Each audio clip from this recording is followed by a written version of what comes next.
hari ini acara siraman berjalan dengan lancar. Terus tadi saya dikasih kesempatan untuk menghantarkan Loli yang akan disiram. Sebelumnya saya juga sempat ngobrol sama Loli, jadi alhamdulillah tadi menghantarkan anak remaja yang sudah menuju chapter baru. Mudah-mudahan acaranya sendiri berjalan dengan lancar, haru, terus juga semua happy. Mudah-mudahan nanti Loli ke depannya masuk di chapter yang baru, bisa menjalankan satu kehidupan baru sebagai istri, sebagai ibu, dan Atta juga bisa membimbing Loli. Prosesnya sih sebenarnya hampir kalau biasanya kan pengajian siraman. Kalau tadi itu lebih pada ke siraman, tapi ada yang gendong segala macam ada, terus dodol dawet juga ada. Gitu aja. Aura pengantin, kalau saya seneng lihat Loli pakai konde Jawa ya, jadi saya tadi senang lihat. Iya, setiap acara siraman pengajian itu adalah suasana yang mengharukan. Jadi siapapun yang mantu itu mesti akan mendapatkan suasana yang haru. Kan lihat udah kecil loh, anakku sekarang mantu loh, habis ini dibawa suami loh, kayak gitu kan pasti ada rasa gimana. Kalau saya banyak kan gini nih, oh iya ya, ini anak sudah umur segini, udah punya, boleh milih pilihannya. Kalau kita orang tua tuh mensupport lah, mendoakan yang terbaik gitu. Semoga dia bisa memasuki kehidupan yang baru ini dengan banyak berkah dari Allah. Enggak Loli, ini terakhir nih Bunda yang antar kamu ya, bentar lagi udah enggak ini. Sudah lain lagi kan. Ini nggak datang Bun. Iya. Nah, kalian tanya yang porsi saya aja ya. Yang jelas besok pengajian Yati juga hadir. Kita bicara hari ini aja ya. Besok acara siraman hari ini alhamdulillah udah selesai. Buktinya MC-nya udah turun ya kan. Berarti udah kelar. Lancar, cantik banget Aurel, terus mengharukan ya tadi, apalagi kalau kita nonton tuh pesan-pesan Mas Anang tuh ya sangat amat mengharukan gitu. Jadi aku kayak cry happy gitu, nangis bahagia, terharu. Soalnya aku tuh paling nggak bisa ngeliat bapak-bapak nangis, apalagi kasih pesan ke anak perempuannya gitu, jadi ikut melo. Jadi berasa aku ini pesenin guys gitu. Halo Mas Anang, ditanya nih pesannya gimana? Nanya sama gue lagi kan pesan Mas Anang. Pokoknya ada kata-kata di mana turutilah imammu gitu, harus nurut sama imam, nurut sama suami gitu, meladeni suami. Bunda juga bilang gitu, pokoknya jangan pernah menghardik suami karena dia adalah imammu, dia adalah suamimu gitu. Jadi selalu ikut suamimu ya kak gitu. Jadi berasa kayak aku yang diomongin gitu. Oh aku nggak lihat, betul aku fokus ke pekerjaan aku ya. Kebetulan kerjaan aku bukan ngawasin souvenir, jadi aku tuh kayak ngeliat gitu, aku fokus balik ke acara. Oh itu, kalau itu ini souvenir krewang, itu koin simbol pas upacara untuk beli daun atau beli cendolnya, itu aja. Kalau yang lain aku nggak tahu kan, kebetulan aku nggak tahu ya. Aku adalah special performance. Insya Allah besok kan prosesi pengajian ya. Jadi ya kita lihat aja gimana besok. Alhamdulillah pasangan aku ganti-ganti, dia pemandu acara mereka. Jadi besok kita lihat sama siapa, tapi yang jelas insya Allah lancar lah. Yang penting kan tadi Loli juga sempat bilang kan ke Atta, pokoknya jangan tidur malam-malam karena kita nggak boleh capek gitu. Nggak tahu aku kebetulan kan di sini, jadi ya aku fokus ke keluarganya Aurel. Insya Allah aku lah yang ada di sini. Aku MC Karpol. Tes panggilan gitu. Oh gitu ya? Aku belum tahu loh. Makasih loh infonya. Iya. Ntar aku tanya-tanya lagi ya buat vlog aku. Gimana rest aja deh. Thank you ya Say. Gini pokoknya sebagai orang yang sudah menikah dan punya anak yang banyak ya, Bu Aga. Tapi banyakan si Bunda sih anaknya ya. Pokoknya proses menuju nikah itu nggak gampang karena menyatukan banyak kepala. Jadi ya semangat terus. Pokoknya kalau misalnya ada perbedaan-perbedaan diobrolin aja, jangan dibaperin. Kan kadang-kadang tuh segala warna aja bisa jadi masalah kan. Timbang bunga, mau pakai bunga apa juga kadang-kadang dicipet-cipetkan. Tapi insya Allah kalau kitanya ikhlas, kitanya nurut sama orang tua, pokoknya kitanya juga happy, terus insya Allah lancar. Atau orang pokoknya semangat karena jadi pasangan muda yang jadi idola. Karena menikahnya nggak karena muda terus udah pengen nikah jadi dinikahin, tapi mereka muda tapi mereka tetap aktif, produktif, berkarya, punya karya dan sudah mandiri secara finansial yang penting, dan ibadahnya bagus. Ya udah siap berarti untuk menjalani rumah tangga sebagai pasangan suami istri. Berarti mulai Insya Allah sakinah mawaddah warahmah, amanah. Betul banget guys, aku kayak wow, cry, aku berkece. ngeliat pas anak nangis juga. Wah. Iyalah, apalagi ngeliat bapak nangis tuh gak bisa, aku gak bisa. Kayak pastilah, ternyata digendong-gendong mas anakku jadi kayak oh, aku jadi pengen bilang sama suami aku gendongin aku gitu. sorry aku jadi paham kan, aku kan bucin. Oh gitu. Oke, aku mau pulang mau nonton Mas Al, oke? Assalamualaikum. Waalaikumsalam. Ini membanggakan dan mengharukan. Acara secara keseluruhan menurut saya sempurna. Bangga karena saya sebagai orang zaman dulu, di zaman seperti ini keluarga Anang masih mengetengahkan tradisi yang kita punya sendiri, tradisi Jawa yang saya sudah jarang setiap kali menemukan atau menghadiri satu acara. Biasanya tradisi dilupakan, kalau toh ada juga tidak sempurna seperti ini. Dan mengharukan sampai saya sendiri juga ikut keluar air mata karena pesan-pesan dari Anang itu sangat menyentuh sebagai seorang ayah, dan juga dari Aurel bagaimana kata-katanya itu sangat menyentuh, dan saya rasa semua juga yang hadir tadi tidak bisa menahan rasa harunya. Saya ucapkan selamat dan saya betul-betul merasa senang dan gembira ya, atas undangan menghadiri acara siraman yang sempurna ini. Doa saya mudah-mudahan Aurel dan Atta itu bisa sukses di dalam mengayuh bahtera hidup di samudra yang ganas ini di dunia. Ganasnya tidak mudah untuk dilampaui. Kebetulan sekali beda usia mereka berdua, seperti saya dan istri saya 4 tahun. Kemudian saya juga beserta istri berdoa semoga apa yang dicita-citakan kebahagiaan, dan juga punya anak kembar nanti. Mudah-mudahan sekalian lah kembar 11 biar bisa jadi kesebelasan. Amin, amin. Ya, amin. Terima kasih ya, Pak.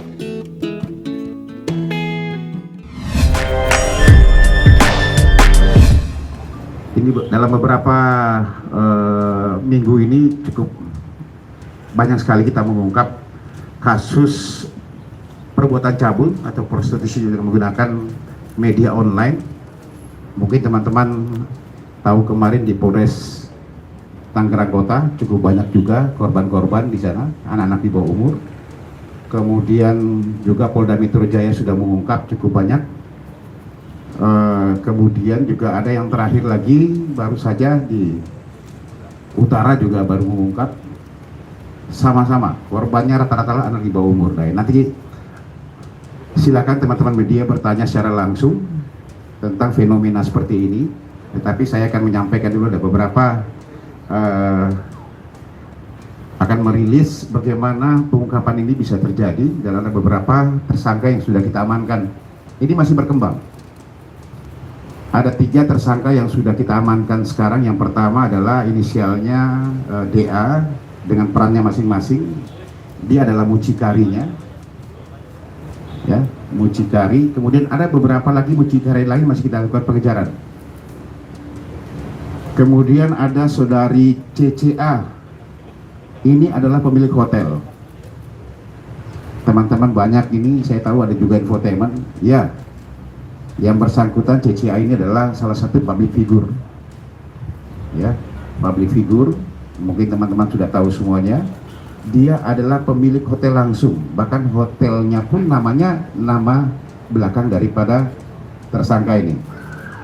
Kemudian ada saudara AA, ini adalah pengelola hotel.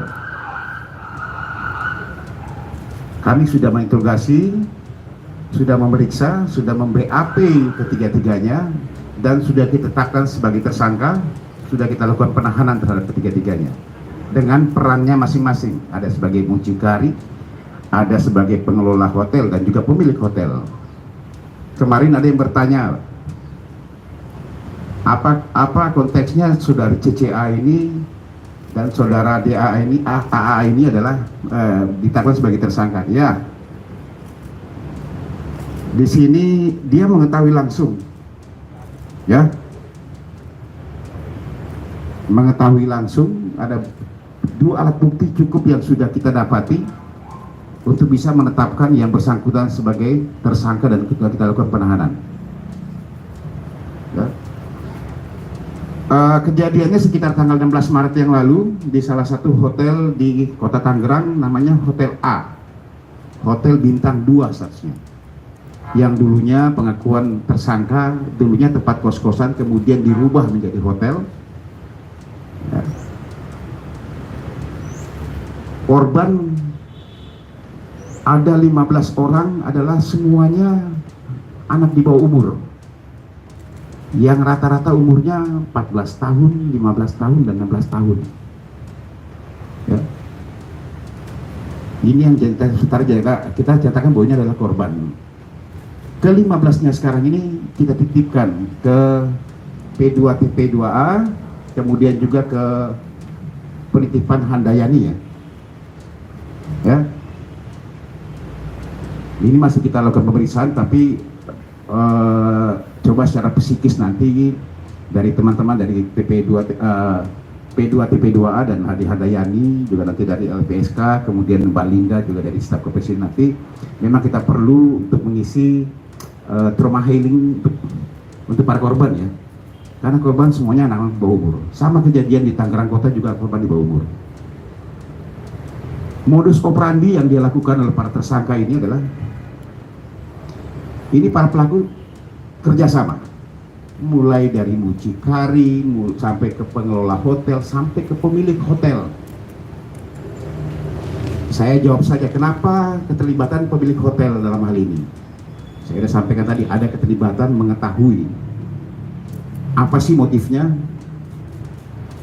Pengakuannya di masa COVID-19 ini memang hunian hotel cukup sepi, sehingga ada peluang untuk biar operasional, anggaran atau dana operasional itu bisa berjalan. Inilah yang terjadi, ya.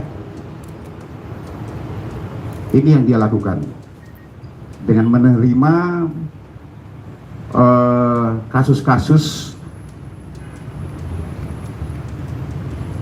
untuk melakukan perbuatan cabul di dalam hotelnya, ya, sehingga biaya operasional hotel bisa berjalan. Ini motif menurut tersangkanya. Kami masih mendalami hal yang lain. Apakah keterlibatan juga dari sini untuk menyiapkan apa segala, nanti akan kami sampaikan perkembangannya seperti apa, ya. Modusnya bekerjasama dengan menawarkan wanita-wanita anak di bawah umur. Kalau istilah ininya BO lah, ya, anak di bawah umur. Dengan menggunakan satu media sosial. Media sosialnya adalah mechat, menawarkan melalui mechat kepada para hidung-hidung belang, ya, dengan sudah ada perannya masing-masing, ada jokinya, kemudian ada yang jokinya, ada yang mengantar langsung ke situ, ada mucikarinya, dan ada korban di sini, korbannya. Kita sepakat saja bahwa anak-anak di bawah umur ini adalah korban, ya. Itu yang dia lakukan. Sudah kurang lebih, menurut pengakuannya sudah kurang lebih hampir 3 bulan. Kami masih mendalami, karena jejak digital tidak akan pernah hilang. Dari mana jejak digitalnya? Di situ ada dalam satu aplikasi Mechat, itu kami bisa melihat. Jadi sudah berapa lama dia bekerja, ya, sudah berapa lama korbannya itu pun juga kita akan kerja. Termasuk mucikari-mucikari yang lain. Karena kalau ditanya, saya cuma pegang 1-2 orang, Pak. Caranya seperti apa kamu merekrut? Ada yang dipacari, ada yang memang ditawarkan kerjaan, ya, sehingga korban-korban anak di bawah umur ini mau untuk melakukan. Nanti akan saya serahkan ke masing-masing teman-teman semua untuk bisa menyampaikan tarifnya. Tarifnya yang dia terima itu melalui WhatsApp atau melalui MyChat itu sekitar 400 sampai 1 juta. Nanti dari harga itu kemudian dibagi-bagi. Misalnya jokinya dapat 50.000, kemudian ada yang dapat 100.000, hotelnya berapa, ya, sampai kepada si korban itu terima berapa. Itu terus. Apakah cuma 1 kali dalam 1 hari? Lebih. Bahkan ada yang sering lebih dalam 1 hari untuk melayani tamu-tamunya. Ya, ini masih kami dalami terus, teman-teman semuanya. Kami persangkakan di sini pertama di Undang-Undang Nomor 88 tentang atau perubahan dari Undang-Undang Nomor 23 2002 tentang perlindungan anak. Ancamannya cukup tinggi, 10 tahun penjara. Kemudian juga ada di pasal 296 KUHP, pasal 506 KUHP. Kami masih mendalami lagi, kami akan gelarkan lagi nanti, kami akan dalami lagi semuanya apakah kemungkinan masih ada pasal-pasal lain di sini yang akan kita kenakan untuk kita lapis kepada para pelaku ini. Ya. Ini mungkin dari saya teman-teman semuanya. Nanti setelah ini saya akan serahkan kepada teman-teman yang lain untuk bisa menyampaikan apa yang menjadi kompeten di masing-masing bidangnya. Terima kasih. Assalamualaikum warahmatullahi wabarakatuh. Jadi ada kejadian di tanggal 16 kemarin, tanggal 16 Maret di Tangerang, ya, di salah satu hotel ada penggerebekan dari Polda Metro. Sehingga pada saat penggerebekan itu, ya, ada 3 orang yang ditetapkan sebagai tersangka. Pada saat penggerebekan itu, Mbak Cynthia Ralona sendiri tidak berada di tempat. Sedangkan hotel itu adalah milik daripada Mbak Cynthia dan juga yang dikelola oleh adiknya Pak Aziz, ya, Pak Abun. Sehingga mau saya klarifikasi bahwa Mbak Cynthia Ralona tidak berada di TKP pada saat penggerebekan, ya.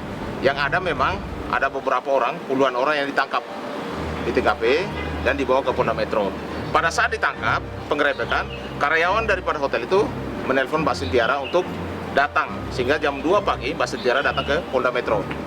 Jadi pas saat datang Mbak Cynthia ke Polda Metro, disitulah dia di BAP dan akhirnya ditetapkan sebagai tersangka dan sampai saat ini masih ditahan di Polda Metro. Saya harus datang dulu ketemu sama Mbak Cynthia dan juga ketemu sama Pak Kasat. Kenapa klien kita ditetapkan sebagai tersangka? Sedangkan dia tidak berada di TKP, dia datang ke sini bukan ditangkap, tapi dia datang ke sini untuk melihat karyawannya yang mungkin dan orang-orang yang dibawa ke sini gitu loh. Karena mendapat informasi dari karyawan hotel tersebut. Karena adiknya ditangkap di hotel. Sedangkan Mbak Cynthia sendiri waktu kejadian dia berada di BSD, tidak berada di lokasi atau berada di hotel itu. Nah, kenapa dia ditangkap? Alat bukti apa yang polisi punya? Nah, itu nanti sebentar setelah saya ketemu sama klien kita sendiri, ketemu sama penyidik atau kasat, baru kita bisa jelaskan kenapa beberapa 3 orang yang ditetapkan sebagai tersangka dan yang kemana puluhan orang yang juga ditangkap di lokasi. Ada mucikari, ada joki dan lain sebagainya. Berapa bang jumlahnya bang? Ya kurang lebih puluhan lah, ya, puluhan. Cynthia Ralona tidak berada di hotel atau berada di TKP pada saat penangkapan. Yang ada adalah adiknya, ya, dan dia berada di BSD. Dia datang sendiri ke Polda Metro, bukan ditangkap dan bukan dipanggil, tapi atas informasi dari para karyawannya.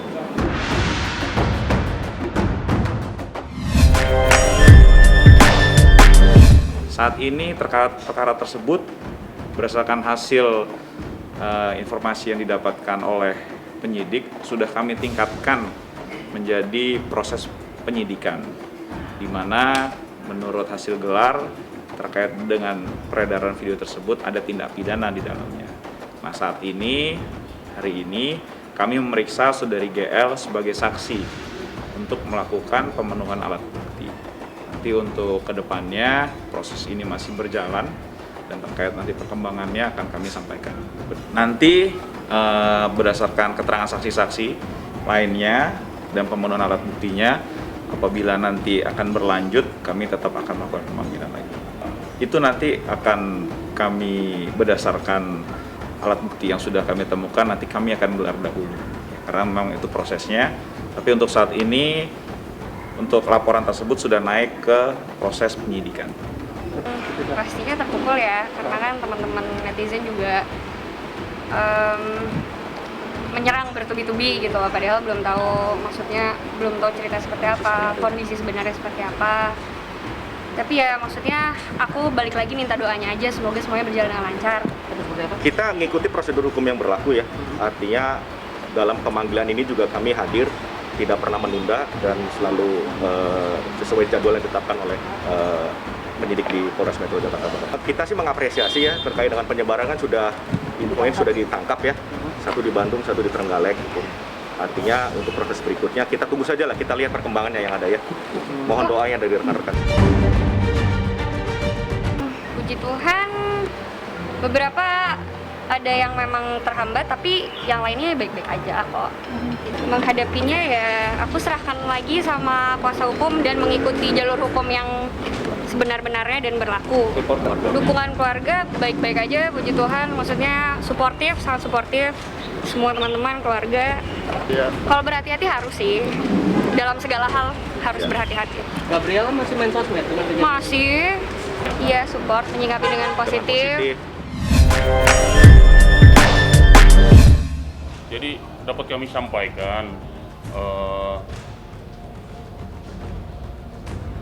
tersangka Askara ini pada saat ini merupakan tahanan Kejaksaan Negeri Jakarta Barat. Pada hari Jumat itu kami mendapat kabar dari teman-teman di Polres Jakarta Barat bahwa Askara ini positif COVID-19 OTG. Nah, kita koordinasi di sana, terus berdasarkan penyampaian teman-teman di sana, demikian juga PH-nya, bahwa akan dioptimalkan untuk pengobatan di ruang tahanan Polres saja. Kemudian pada hari Jumat kami mendapat kabar bahwa tersangka ini sudah hilang penciuman. Akhirnya koordinasi kami dengan Pak Kasat Narkoba, juga beliau bilang, Bang, ini demi keselamatan yang bersangkutan dan tahanan yang lain di Polres Jakarta Barat yang sama-sama dengan Askara. Jadi akhirnya kami berkonsultasi dengan pimpinan, melaporkan ke pimpinan, sehingga dibawa ke rumah sakit. Di rumah sakit, dibawa ke rumah sakit Abdi Waluyo, Menteng. Kemudian di sana dilakukan observasi, akhirnya kesimpulan daripada dokter, dia harus rawat inap. Jadi pada hari Sabtu itu sekitar jam 19 itu diputuskan untuk rawat inap. Dan status tahanannya saat ini tahanan kota, kita alihkan dari tahanan rutan menjadi tahanan kota selama proses pengobatan sampai dengan sembuh. Nanti pada saat sembuh dinyatakan lagi negatif hasil lab, kita alihkan lagi penahanan ke tahanan rutan dan kita akan bawa ke Polres Jakarta Barat untuk selanjutnya akan kita limpahkan ke proses persidangan di Pengadilan Negeri Jakarta Barat.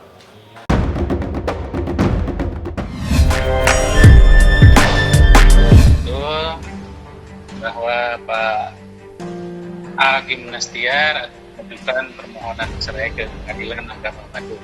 Pendapatnya kalau tidak salah tanggal 3 Maret 2021. Oke. Tadi sidang nanya hari ini tadi. Ini kan cerai talak ya, artinya inisiatif dari pihak suami.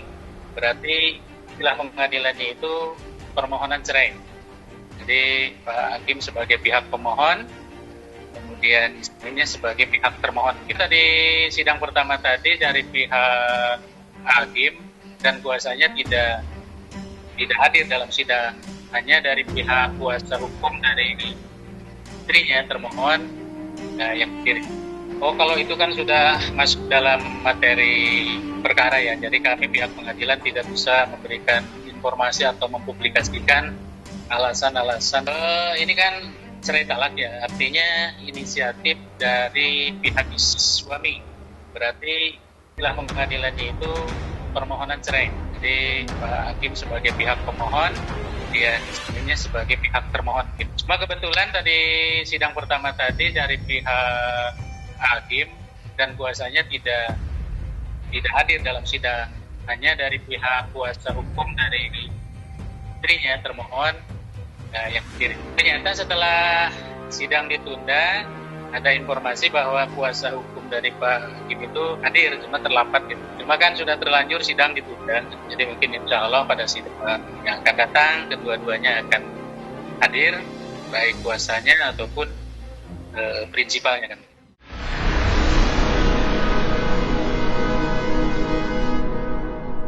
Jadi jangan lupa untuk subscribe Cumi Cumi. Ditekan ya tombol lonceng merahnya.